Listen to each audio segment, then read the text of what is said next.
आज आपण एक अशा विषयावर बोलणार आहोत ज्यावर समाजात उघडपणे बोललं जात नाही, पण घराघरात याची चर्चा असते. तुम्ही कधी पाहिलंय का? एखादी 20-22 वर्षाची मुलगी आपल्यापेक्षा 10-15 वर्षांनी मोठ्या असलेल्या पुरुषाच्या प्रेमात पडते, किंवा एखादा विशीतला तरुण आपल्यापेक्षा वयाने मोठ्या असलेल्या स्त्रीकडे आकर्षित होतो. जेव्हा लोक अशी जोडी बघतात तेव्हा लगेच म्हणायला लागतात, बघ काय कलियुग आलाय, किंवा नक्कीच काहीतरी पैशाचा व्यवहार असणार. पण मित्रांनो, सायकोलॉजी आणि विज्ञान काहीतरी वेगळंच सांगतं. हे आकर्षण फक्त पैशांसाठी किंवा रूपासाठी नसतं, तर यामागे आपल्या मनाची एक खूप मोठी भूक दडलेली असते. आजच्या या खास व्हिडिओमध्ये आपण या गूढ रहस्यांचा उलगडा करणार आहोत. मी तुम्हाला अशी 5 ठोस कारणं सांगणार आहे जी ऐकून तुमचे डोळे उघडतील. यातला शेवटचा मुद्दा तर असा आहे की तो ऐकल्यावर तुम्हाला स्वतःच्या आयुष्यातील अनेक प्रश्नांची उत्तरं मिळतील. हा व्हिडिओ शेवटपर्यंत नक्की बघा, कारण हे ज्ञान तुम्हाला कोणाचंही मन वाचायला मदत करेल. पहिला मुद्दा, खंबीर आधार. मित्रांनो, पहिलं आणि सर्वात महत्त्वाचं कारण म्हणजे खंबीर आधार. आजच्या धावपळीच्या युगात प्रत्येक माणसाला एक सुरक्षित आडोसा हवा असतो. तरुण वयात काय असतं? सगळं काही नवीन असतं. करिअरची चिंता, भविष्याची भीती आणि मनात हजारो शंका असतात. अशा वेळी वयाने मोठी असलेली व्यक्ती एखाद्या वटवृक्षासारखी असते. यामागील सायकोलॉजी सविस्तर समजून घेऊया. सायकोलॉजीनुसार माणसाच्या मनाला नेहमी अशा व्यक्तीची ओढ वाटते जिच्याकडे बघून आपल्याला असं वाटेल की काहीही झालं तरी ही व्यक्ती मला सांभाळून घेईल. वयाने मोठी माणसं आयुष्यात स्थिर असतात. त्यांच्याकडे फक्त पैसेच नसतात, तर त्यांच्याकडे मनाचा मोठेपणा आणि शांतता असते. तरुण मुलं मुली अनेकदा अशा लोकांशी जोडले जातात ज्यांना बघून त्यांना स्वतःच्या वडिलांची किंवा आईची आठवण येते. अशी व्यक्ती जी त्यांना जगाच्या संकटापासून वाचवेल. जेव्हा एखादा तरुण आपल्या जोडीदाराकडे बघतो तेव्हा त्याला तिथे फक्त प्रेमच नको असतं, तर त्याला एक सुरक्षित घर हवं असतं.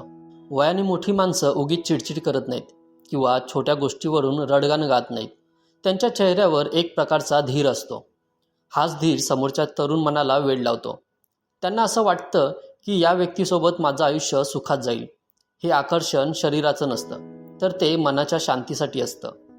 जेव्हा आपल्याला माहीत असतं की आपला जोडीदार अनुभवी आहे, तेव्हा आपलं अर्ध टेन्शन तिथे संपून जातं. हीच ती सायकोलॉजी आहे जी वयातील अंतर असूनही दोन मनांना एकत्र बांधून ठेवते. दुसरा मुद्दा, शब्दांचा गोडवा आणि शांत स्वभाव. दुसरा मुद्दा म्हणजे शांत स्वभाव आणि बोलण्याची पद्धत. तुम्ही कधी अनुभवलंय का? तरुण मुलांमध्ये राग खूप लवकर येतो. ते लगेच वाद घालतात किंवा अहंकार दाखवतात. पण वयाने मोठी झालेली माणसं शब्दांचे पक्के असतात. यामागील साकल्य विचार. मोठ्या माणसांनी आयुष्यात खूप माणसं पाहिलेली असतात, खूप धोके खाल्लेले असतात. त्यामुळे त्यांना माहीत असतं की कोणत्या वेळी काय बोललं पाहिजे. तरुण पिढीला अशा व्यक्तीचं खूप कौतुक वाटतं की त्यांच्यावर ओरडण्याऐवजी त्यांना प्रेमाने समजावून सांगते. सायकोलॉजी सांगते की माणसाला ऐकून घेणारा माणूस हवा असतो. वयाने मोठी माणसं समोरच्यांचं म्हणणं शांतपणे ऐकून घेतात. समजा एखाद्या मुलीचा दिवस खराब गेला आणि ती तिच्या तरुण प्रियकराला सांगायला गेली, तर तो कदाचित म्हणेल, अरे सोड ना, काय रोजचं रडणं आहे. पण तो जर तिचा जोडीदार वयाने मोठा असेल तर तो तिचा हात हातात घेऊन म्हणेल, काहीही हरकत नाही, मी आहे ना तुझ्यासोबत, सगळं ठीक होईल. हे जे छोटे छोटे शब्द आहेत ना, ते कोणत्याही महागड्या भेटवस्तूपेक्षा जास्त परिणाम करतात. तरुण पिढीला अशा मानसिक सुखाची जास्त गरज असते. मोठ्या व्यक्तीचा हाच समजूतदारपणा त्यांना त्यांच्याकडे ओढून नेतो. त्यांना असं वाटतं की या व्यक्तीला माझं मन कळतंय, आणि जिथे मन जुळतं तिथे वयाचं बंधन कधीच आडवं येत नाही. मित्रांनो, आपण 2 खूप खोलवरचे मुद्दे पाहिले, पण तुम्हाला माहीत आहे का, या आकर्षणामागे आपल्या शरीरातील काही रसायने आणि आपल्या बालपणातील काही अशा खुणा असतात ज्यांना आपण कधीच विचारही केला नसेल. पुढचा मुद्दा हा विज्ञानाशी संबंधित आहे आणि तो समजून घेणं खूप गरजेचं आहे. जर तुम्हाला वाटत असेल की हे फक्त प्रेम पैशासाठी असतं, तर पुढचा मुद्दा ऐकल्यावर तुमचा हा समज पूर्णपणे बदलून जाईल. सर्वात महत्त्वाचा 5वा पॉईंट तर असा आहे जो नात्यातील सगळी समीकरण बदलून टाकतो. कुठेही जाऊ नका, लक्ष देऊन ऐका. तिसरा मुद्दा, जगाचा अनुभव आणि ज्ञानाचे आकर्षण. तिसरा मुद्दा आहे अनुभव आणि ज्ञान. म्हणतात ना, पिंपळाचं पान अनुभवाने पिकतं.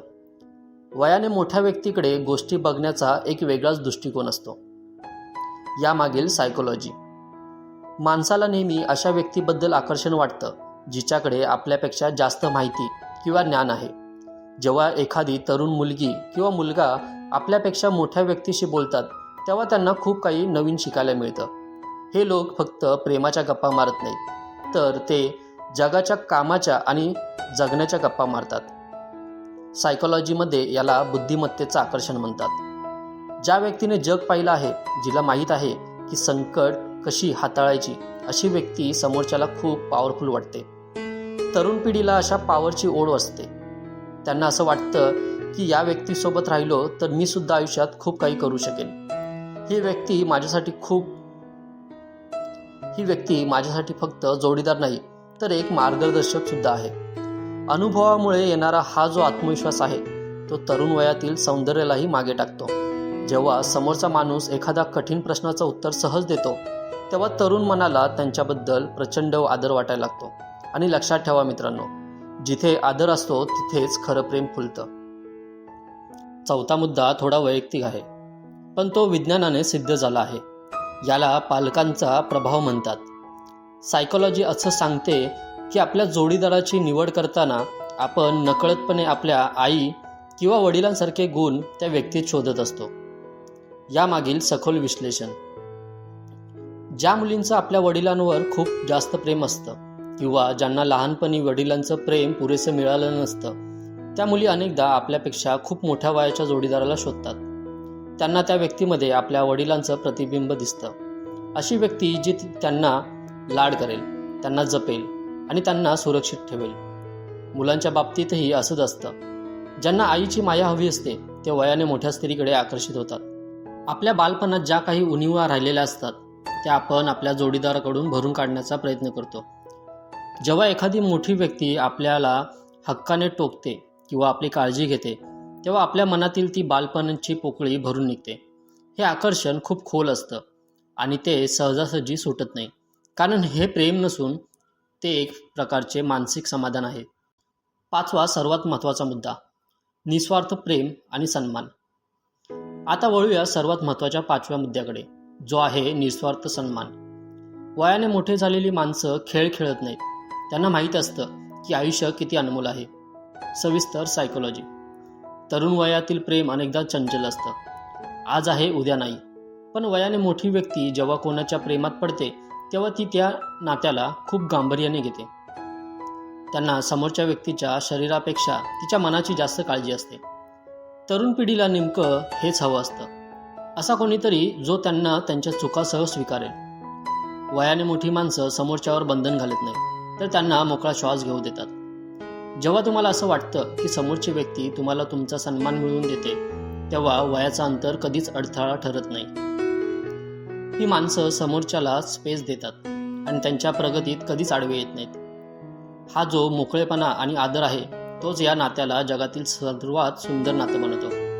म्हणूनच मित्रांनो, वयातील अंतर असलेल्या प्रेमाला फक्त वेळ म्हणू नका, तरी त्यामागील ही मानवी मनाची गुपितं समजून घ्या. तर मित्रांनो, हे होतं वयातील अंतर आणि प्रेम यामागचं खरं सायकोलॉजिकल रहस्य. प्रेम हे वयाचे आकडे मोजून होत नाही, तर ते दोन मनांची गरज ओळखून होतं. कोणाला खंबीर आधार हवा असतो तर कोणाला अनुभवाची साथ. शेवटी ज्या नात्यात सुख आणि समाधान आहे तेच खरं नातं आहे. तुम्हाला काय वाटतं? वयातील अंतर असलेल्या नात्यांबद्दल तुमचे काय विचार आहेत? तुमच्या आयुष्यात असा काही अनुभव आला आहे का? कमेंट्समध्ये नक्की सांगा. जर हा व्हिडिओ तुम्हाला माहितीपूर्ण वाटला असेल तर या व्हिडिओला लाईक करा आणि मनाची गुपिते चॅनलला आत्ता सबस्क्राईब करा.